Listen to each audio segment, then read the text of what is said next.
First up in the Philippines on January 14th, in preparation of the upcoming aid distributions, volunteers visited Tanuan of Leyte province to hand out relief distribution family cards, a form of aid vouchers to 6,600 families. A low-pressure system brought morning showers to Tacloban city. Scheduled to meet volunteers in front of the chapel, many residents have been waiting in line since early morning. Luckily, the chapel staff opened their doors for residents to wait out the rain. Our volunteers held banners and said to those they came across, "Sir, man, please help the Typhoon Haiyan survivors," and they bowed. Whether it is 1 peso or 5 pesos, $1 or $5, no matter how much, we humbly thank you for your contribution. Understanding that the aid which disaster survivors will soon receive in fact comes from an accumulation of love canvassed by city volunteers worldwide, volunteers encourage disaster survivors not to give up.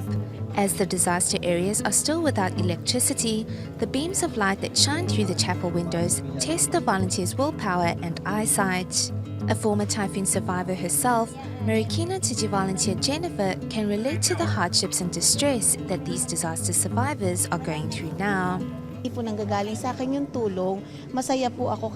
Although it's not a gift from me, I am still happy nevertheless, because this voucher will greatly help residents. With this, they will have the opportunity to rebuild their lives and homes.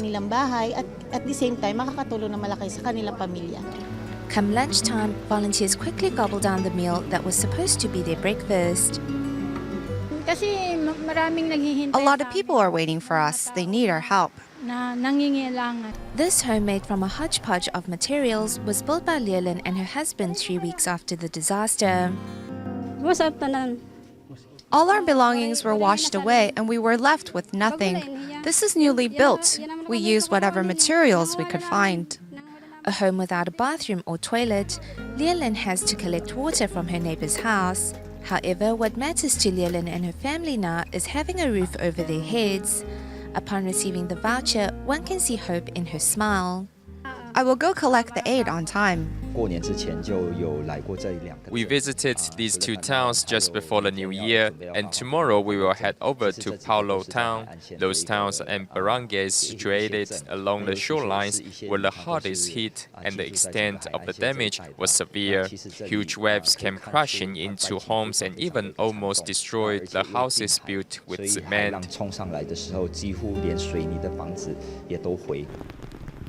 With a heart to help, Tiji volunteers separated into teams and entered the hardest hit areas of Tanuan, delivering love from across the globe to those in need.